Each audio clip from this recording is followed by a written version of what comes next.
It's officially fall, y'all. Well, meteorological fall started on September 1st, but the more commonly known astronomical fall doesn't start until September 22nd. But you know what this means, right? More weather. Potentially more extreme weather, as I'm seeing tons of signs of big storms in the near future. And typically fall can actually be our most active season anyways, with peak hurricane activity and the resurgence of severe weather in the Ohio Valley and East Coast. But this year has been anything but typical. I mean, just look at the tropics. It's been 25 years since we've seen such an inactive hurricane season, and in all of recorded history, there have only been 3 Augusts as quiet as last month. And I actually think the unusual theme of this year is going to continue into fall, as we're about to see a frenzy of activity here on land and in the tropics with several more storms. While the Atlantic has been quiet, the Pacific has been popping off all season with no signs of slowing down. Super Typhoon Hinamnor put on a display of meteorological beauty while being an absolute nightmare for fish during the past week. The symmetry portrayed by this storm system was gawked over by myself and many meteorologists. This thing churned out in the middle of the Western Pacific and grew to Category 5 status last Tuesday and Wednesday with official wind speeds at 160 miles per hour. Thankfully, the storm weakened before striking South Korea with maximum sustained winds of 89 miles per hour, making it the 8th strongest typhoon in South Korea's history, actually. Now, back to the Atlantic, things are actually starting to heat up now after the historically quiet August we just had. We currently have multiple active tropical systems worth keeping an eye on, with some of them forecasted to become major hurricanes within the next 3 days. Up north in the Atlantic, Hurricane Danielle has been taking her sweet old time. Look at this thing just spinning around up here in the northern Atlantic Ocean. It's currently a Category 1 with 80-mile-an-hour winds and a 980 millibar central low pressure. And check out this very odd path it's going to take as it does a loop-de-loop up here thanks to the Fujiwara effect and a rogue low pressure system it's going to rotate around. And then it's likely just going to go into the eastern Atlantic, where it's going to bring some rain to portions of Europe. Really no big deal there. But check this out. We've got another big bad boy down here, Hurricane Earl. This one is also currently a Category 1 hurricane with winds at 85 miles an hour, maximum gusts at 100 miles an hour, and a central low pressure of 978 millibars. But check the track here. It's going to be a Category 2 hurricane by tonight into the early morning hours tomorrow,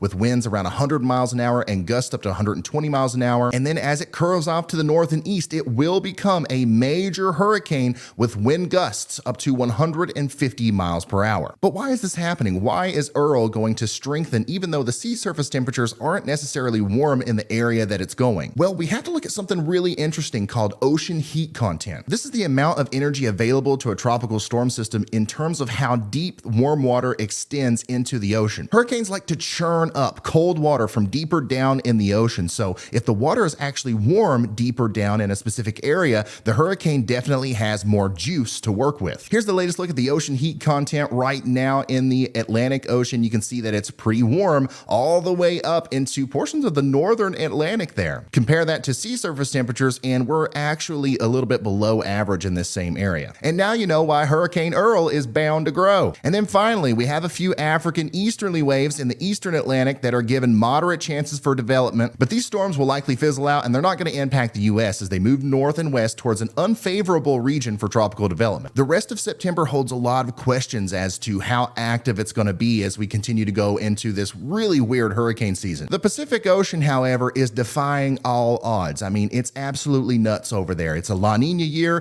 Things are supposed to be quiet in the Pacific and overactive in the Atlantic, but it's flip-flop, son. Nothing is going right this year. Currently, in the wake of previous tropical storm Javier, Hurricane K has developed. And would you look at that? There she spins just to the south and west of the Baja Peninsula and Mexico, moving to the north and west at a pretty good clip. Hurricane K currently has 100-mile-an-hour winds and a central low pressure of 975 millibars. This is expected to slowly deteriorate and become a Category 1 and then eventually just a regular tropical system as it goes off to the north. But look at how close it gets to Los Angeles and Southern California. This storm could impact the southwestern U.S. This is something that should definitely be watched, but it could also be a relief for what's coming. Let me give you a hint. It's hot. And you know what else is hot? This amazing deal from today's sponsor. DraftKings, America's top-rated sports betting company. NFL season is here, y'all, and what a better way to kick off the season than with another incredible deal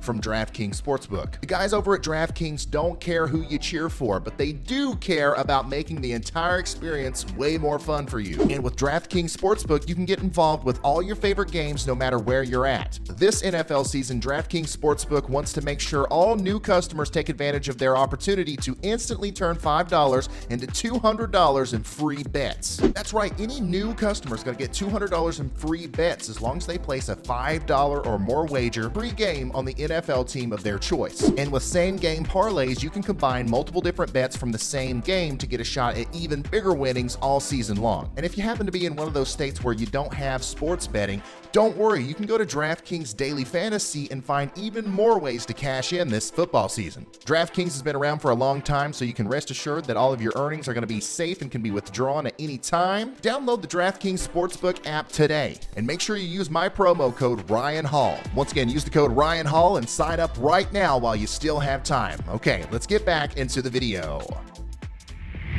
Much of the western U.S. is experiencing and will continue to experience a major heat wave that's bound to set all-time record highs. Close to 50 million people in 9 states will be struck with these extreme conditions, which is quite the difference from the wetter and colder East Coast, where for some, it's starting to feel like fall, y'all. But that unrelenting heat wave is bringing brutal temperatures to California, baking them, and it's all thanks to a stagnant high pressure that's been building a heat dome over the state. Dozens of records have already been broken amid the state's longest and hottest heat wave on record for September. On Tuesday, San Jose broke an all-time record of 109 degrees, and Sacramento hit a whopping 116. Further up north in the state even saw record-breaking temperatures, with Redding coming in at 115 degrees. Northern California is going to peak today with the heat, but Southern California is going to continue to see big-time problems all the way through the end of the week. A number of large wildfires have erupted over the past few days, with a rapidly expanding wildfire located near Hemet, and this crazy heat wave is also wreaking havoc on the power grid. Rolling blackouts are possible, and the risk will last through much of the week in Southern California as high usage is causing much stress on the power grid. The heat will likely come to an end as we get closer to next week, coming back to normal, and at that time, moisture from Hurricane K may come into Southern California, bringing lots of relief for the area. You can see that pretty clearly here on the Euro model. Watch it come up there towards the southern portion of California. It does look like Saturday and Sunday are going to be pretty wet down here in the Los Angeles region, which is a good thing. But once that skedaddles, we're going to focus once again on the central and eastern portion of the U.S. We're getting super wet over here in the southeastern portion. From Florida all the way up into Kentucky, we are going to see round after round of storms and heavy rain. This is going to lead to maybe more flash flooding. And then watch this big upper level low kind of wrap around here in the Illinois and Missouri area on Monday. This is how you know it's getting ready to become fall, y'all. Okay, this is a typical fall system. We got the jet stream diving in like this. We got some cooler air up north, and of course, all of that warm air back here on the west coast, interacting with some very moist air coming from the south. This is going to lead to, once again, several rounds of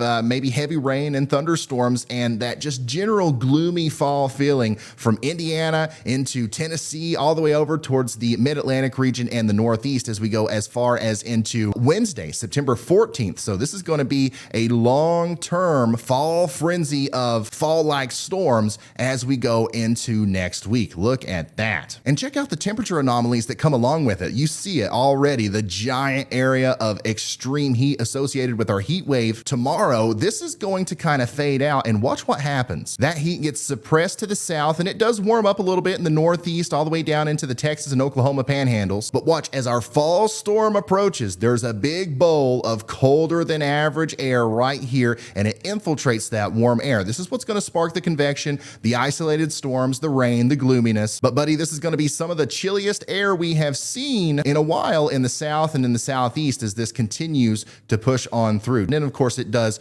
try to warm back up on Thursday, September 15th, and we'll probably see that cycle all over again as we head into October. Taking a look at those total precipitation numbers, you can see where all the rain's going to fall. Okay, it's all over here thanks to our fall storm and our frenzy of just rainfall events that are going to hit these areas over and over again. There might be some flooding issues in Georgia, South Carolina, and North Carolina, maybe even up into Virginia. But we're really drying out here in Texas and portions of the Four Corners region where we have been seeing some flash flooding. And of course, over there in Arizona and New Mexico where we've had the crazy monsoonal surge. It's drying out now, but just to the south and west from Hurricane K, we might get some additional moisture, some pretty significant moisture there in Southern California as we go forward. So That's pretty much the weather story for you, okay? The tropics are lighting up. The storms on land are lighting up. We're getting ready to talk about snow soon. More on that very, very soon. But yeah, things are going wild out here. All right, huge shout out to all of our members over here. Thank you guys for being a big part of the channel, and welcome to the new setup, okay? The fall leaves here. This was kind of a joke for today because I don't know what to do with this mic arm, but everything else, this is the new normal, okay? This is what we're gonna be dealing with here, and I have a lot of testing to do.